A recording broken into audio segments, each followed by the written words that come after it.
Hi, and welcome to week 1 of Student Engagement Strategies. Over this series, I'm going to teach you some fun, easy, and effective ways to increase student engagement starting tomorrow in your classrooms.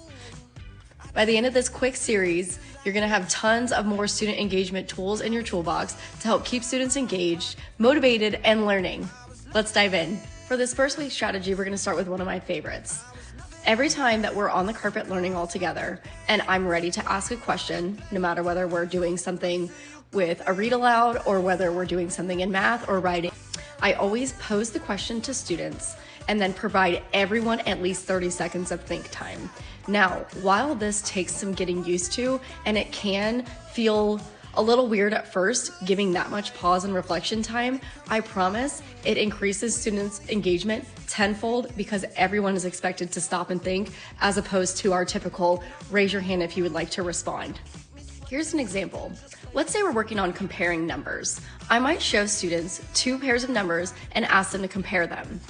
When I'm ready to pose the question, I will say, take a look at these 2 numbers.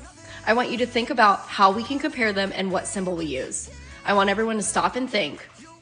Sometimes I do a think face with students, show me your thinking face. Sometimes I have them all sit quietly.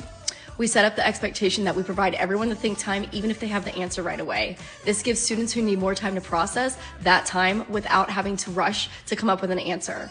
So this simple strategy helps engage all students in the classroom, and this also sets up a healthy boundary for students who need that extra time to process, and again, puts the work on every single student in the classroom and not just a few who may know the answer right away.